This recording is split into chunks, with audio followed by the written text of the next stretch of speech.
I promise not to wet my pants. So when I was starting to think about what I was going to share with you today, I was kind of nervous and kind of at a bit of a loss. It's dangerous to be a 43-year-old dude standing up in front of a bunch of incoming college students with the task of being inspirational or imparting some kind of wisdom. Compared to many of you, I'm old. I'm older than some of your parents, I'm sure. I haven't done the math, but I think it is biologically possible that I could be your grandparent. No, that would be weird. My point is, my world and my life is very different from the lives that you've had. You've grown up in a different world. My reality is not your reality. So I want to be careful not to be up here telling you how it is or what you should or shouldn't be doing as you enter into your pursuit of higher education. When I was in college, a lot of people were talking about my generation with concern and more than a bit of gloom. My generation is Generation X. We came after the baby boomers, and they didn't really have a great name for us, so they came up with Generation X. I think Billy Idol had something to do with that. I got a head nod over here. I'm glad. I actually used a pop culture reference from 30 years ago, so thank you, sir, for that. Anyway, we Gen Xers, we were kind of weird to the older generation. We were lazy, disconnected, cynical, and they called us slackers. There's actually a movie about us called Slackers. I'm super proud of it. Now everyone's all concerned about the millennials, how entitled they are, how they have been coddled by their parents, how they can't think critically or work in teams, they can't do their own laundry or make toast. And I'm pretty sure most of you know how to do your own laundry, and if not, you're going to figure it out, or you'll be really stinky. And who needs toast? When we have bacon, I had bacon for breakfast, only bacon for breakfast this morning in honor of that. Thank you, another wise soul here. And even if you're vegan or vegetarian, there's fake bacon that tastes pretty darn good. So we don't need no damn toast anyway. So I guess incoming college students are Generation Y and Z, or something in between. And really, who cares? Because all this was just made up by advertising companies who wanted to put us into a category. And then it was picked up by pop culture and the 24-hour news cycle because they saw it as a way to help people fit into the world. And none of it is really helpful to any of us as individuals at all. These broad generalities, they don't help us as individuals. They focus on the supposed common denominators among us, the things that make us similar to our peers. And that's not helpful to us as individuals because those around us should not define us. The best of each of us exists in the powerful and unique person, the profound and impactful individual that each of us is meant to be, that each of you is meant to be. But how do we get there, or do we ever get there? I know I haven't. I have a long way to go. It's a work in progress. It's a life process. But I for sure am thankful that City College set me on a path to being a better person, having a far better life than I would have had I not come here and been changed by this amazing place. City College is a doorway to that powerful, meaningful, and independent self that exists in each of you. The force for good in the world that each of us should aspire to be in life. And I'm super excited to be with you here today as you embark on that search for the independent self, because City College is a place that can help make possible that exciting awakeness and the unleashing of what is best in each of us. That was my experience at City College as a student here. City College really saved my life, and let me be 100% absolutely clear that mine is not a story of grand inspiration, rising out of adversity, overcoming, surviving, achieving greatness despite it all. That is not my story. My story is more that of a weed-smoking, booze-drinking, out-of-control, nutball skate punk from a comfortable family and having had a perfect childhood, who only came to this place because his parents bribed him. Super inspiring, right? City College even turned my dumbass around. I was on the path to not just being a loser, but an asshole. A slothy, lazy, entitled asshole who brought nothing of benefit to the world, and in fact only dragged it down by the self-centered and entitled life I was living at the time. But I was only 18, and that is such a great place to turn your life around.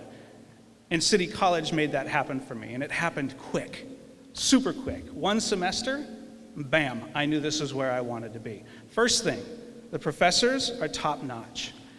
And then, look at this campus. It's like paradise here. It's amazing. And then the most important thing, for me at least, was that I learned that the most interesting and impressive girls actually liked interesting and intelligent guys. So I was all in, all in.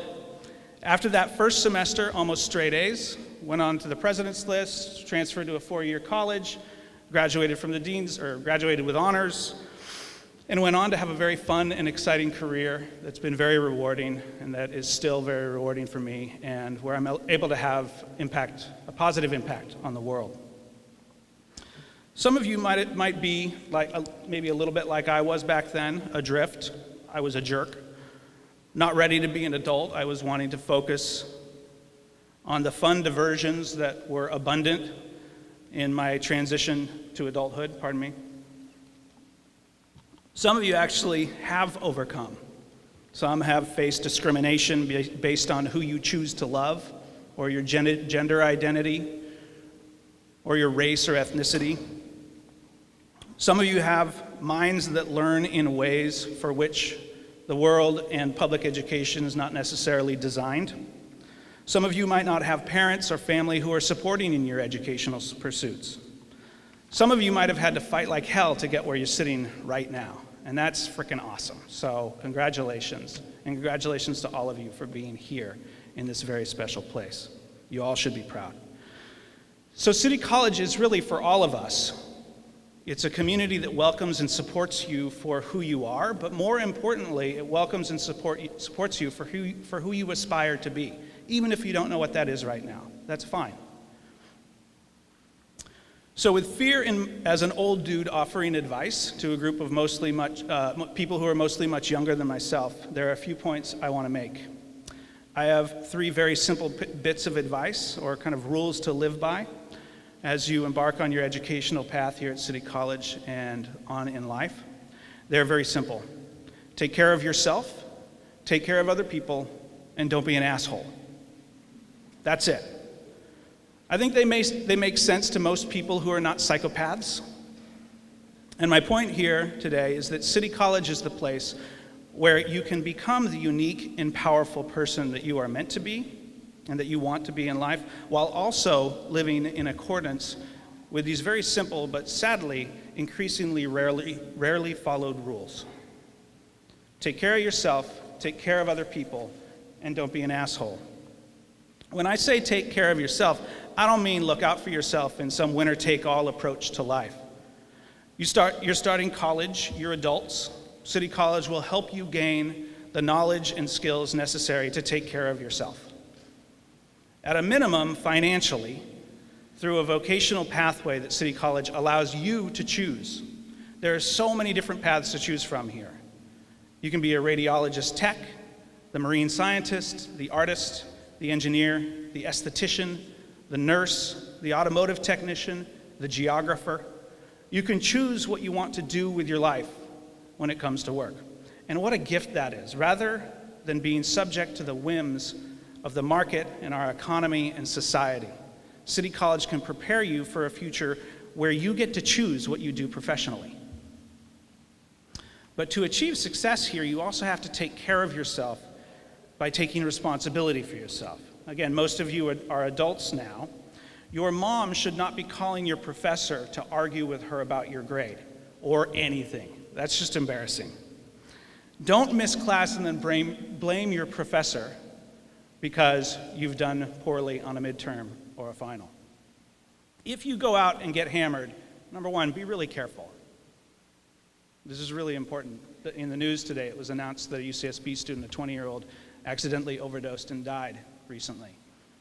It can be really dangerous out there, so please just be careful. But if you are hungover and you miss a class, don't blame it on your poor old grandma dying when she is actually alive and well, living in Reseda.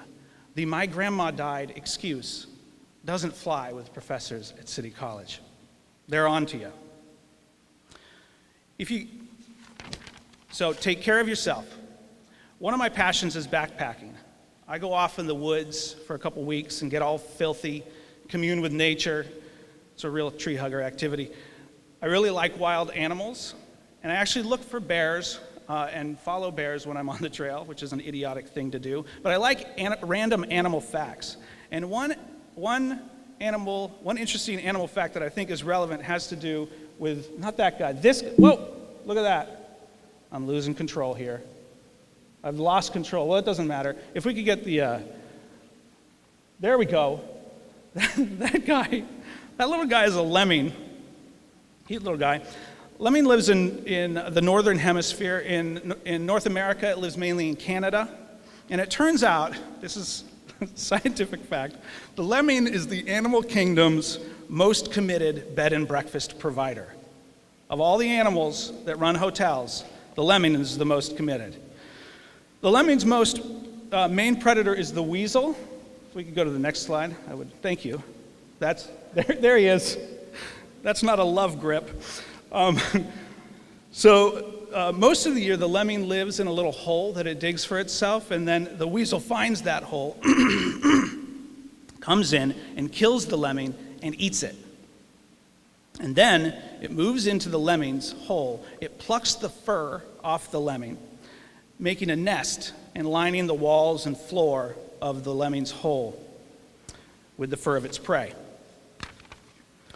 The lemming basically provides bed, breakfast, room, and board to the weasel, giving its life in pursuit of its vocation.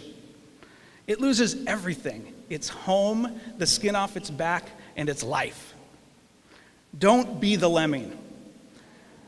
Don't let the world just pass you by or use you up. Don't be a baby or a martyr. Get everything you can out of this place while you're here. City College is a place that allows you to do that, to choose what to do in your life, not to be told what to do by a world, an economy, and a job market that often takes advantage of and woefully underpays those who lack the skills, training, or abilities to succeed in the marketplace. City College develops your ability to think critically for yourself, to not follow blindly, and to, in fact, chart your own course, so you are able to take care of yourself. Another interesting fact, this time about dolphins. No, well, you got the picture. Dolphins. Dolphins, like most animals, have to sleep, but they're unique in that they have to be awake to breathe. If they fell asleep like we do, where we basically lose consciousness, they would suffocate or drown. So scientists struggled for some time to figure out how they slept, and it turns out that dolphins sleep with only half their brain on at a time. One half of the brain sleeps while the other half is awake, allowing them to breathe and also affording them the added benefit of keeping an alert eye out to watch for predators. Now, dolphins often live in pairs and larger groups, and they most often sleep together at the same time, in pairs or as groups. I guess we could maybe learn a few things there as well from the dolphins. So scientists assume that when they're sleeping in pairs and in groups, they must be keeping an alert eye out toward the open ocean to watch for predators. But they found that the opposite is true. Dolphins sleeping in pairs and in groups keep their alert eye focused on the dolphin next to them, not to the open ocean where predators would approach. They do this because the prospect of floating away from their partner and suddenly finding themselves alone, isolated from their pack, separate from their community, that prospect is more dangerous than any predator that might creep up on them while they're sleeping. And I love this about dolphins. It really tells us that they know that we're all in this together. that we depend on each other for survival, and that we need to take care of each other, which gets me to my second bit of advice, which is to take care of other people. So take care of yourself, take care of other people. Don't be the lemming, do be the dolphin. And again, City College is a place that will help you achieve this. There is a professor here at City College. Her name is Jordy Armstrong. She teaches geography. She happens to be my beloved baby mama. She's super funny and super smart. She did divorce me after all, and students love her class. I know, it's pathetic, isn't it? Like no shame in my game. It's crazy. She gives a speech. I'm now gonna disparage her. Brutally, no, I'm kidding. She gives a speech at the end of class, at the end of each semester, and every time she gives this speech, at least 2 people in her class bawl their eyes out. She teaches human geography, and much of this class focuses on the impact of people on place and the impact of place on people. So a lot of serious stuff is covered in this class: genocide, global warming, human trafficking, the generally increasingly calamitous state of the world. And in the face of all that, it might seem difficult to keep hope alive and to be hopeful for the future, but she does, and I do too. Professor Armstrong makes the point in that last day of class, that throughout the history of our great nation, Americans have again and again stood up and risen up and changed the world. The founding of our country came out of a fight for ideas like freedom and equality. The fight for those ideas continued years later in the Civil War. During World War II, the whole country literally transformed itself rapidly and united against a tyrannical force that sought world domination. In the 60s, many Americans rose up to continue to push for equality for those who were still left behind. And they rose up to oppose a war they didn't believe in. These were times in our country where our country came together to respond to challenges that threatened who we are as Americans. In each of these cases, the heavy lifting to get things actually done, the change that came to the world, was brought by the work that was done primarily by young Americans, by young adults. The heavy lifting was done by people just like you. In each case, young people agreed to take care of other people, and they were ready and prepared to do their part. Today, the world is an uncertain and dangerous place. The question of whether this planet can continue to sustain us as a species is a real one. Turmoil and war ravage regions of the world, often fought under the guise of religious convictions, but in actuality, they are more often focused on the control of resources, the control of people, and the retention of political power. The advent of technology and the rapidly changing world economy is putting many people out of work and pushing them out of jobs that once could support their families. The gap between rich and poor is becoming increasingly extreme, with a dwindling middle class and a rising number of Americans living in poverty and unable to support themselves. Certain historically oppressed populations right here at home continue to face discrimination, inequality, and injustice. And meanwhile, we are divided more and more by what appear to be, or on what appear to be, political lines, as some of our so-called leaders on both sides, conservative and liberal, use fear of the other, fear of each other, to drive us apart in a cynical attempt to retain political power. In a world like that, you need to be ready. Ready to take care of yourself, ready to take care of other people, to be a force for good. We need you to be a force for good. To be the next generation of Americans who unite behind the best of who we are as a country and lead us into a brighter future. So City College is the place where you can prepare yourself for the work that we need you to do in literally saving the world. So I hope that you'll make the most of it. Be the radiologist technician who spends part of your career doing humanitarian work in other countries. Be the marine scientist who leads and advocates on behalf of the health of our oceans.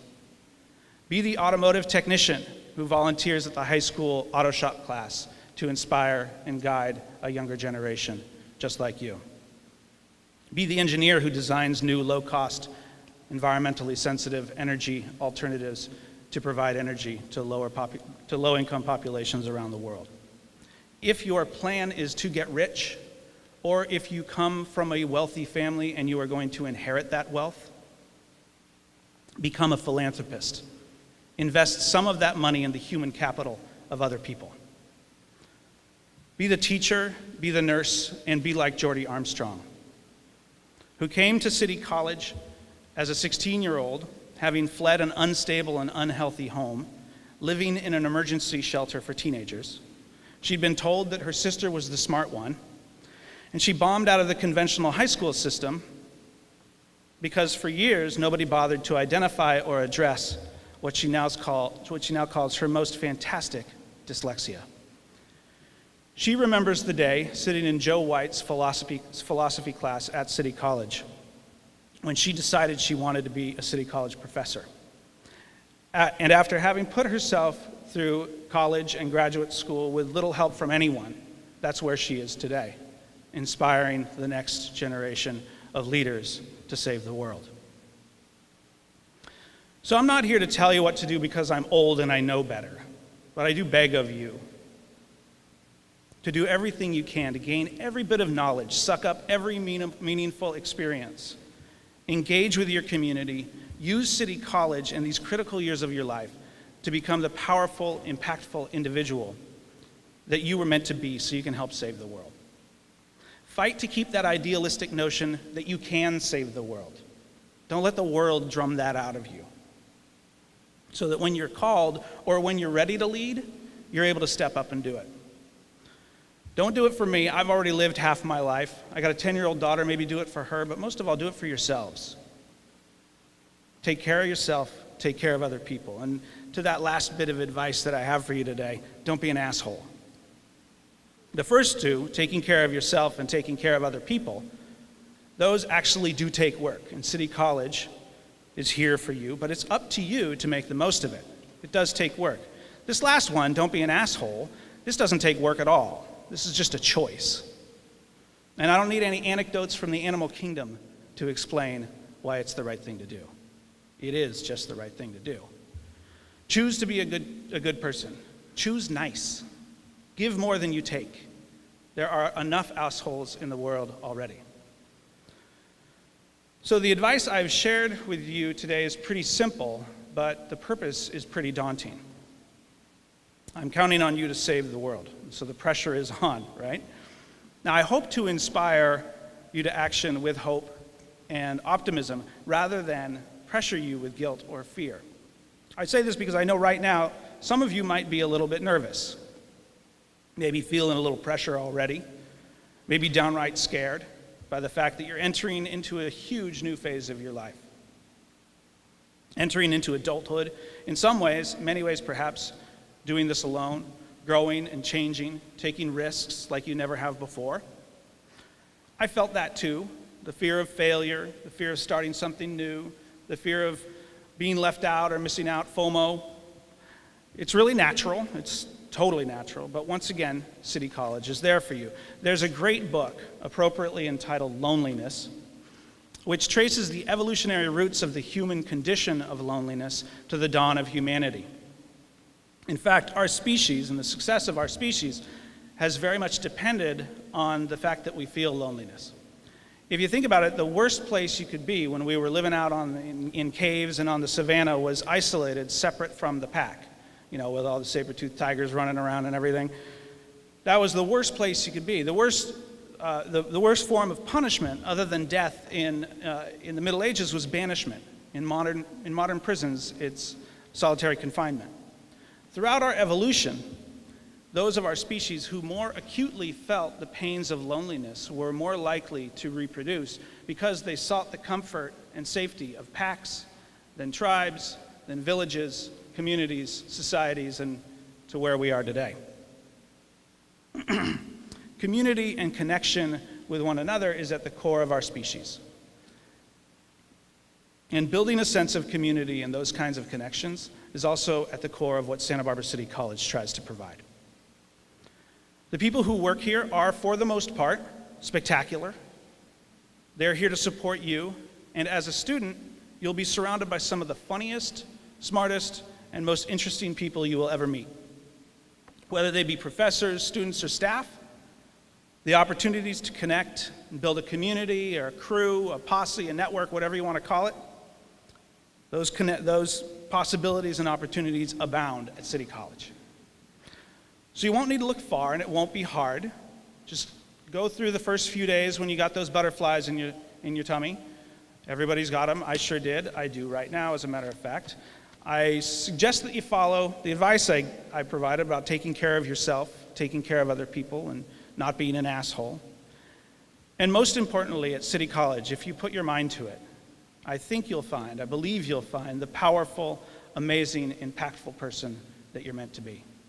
So I didn't wet my pants, and I thank you for allowing me to ramble on a little bit up here, and I wish you luck in your educational pursuits and beyond. Thank you very much.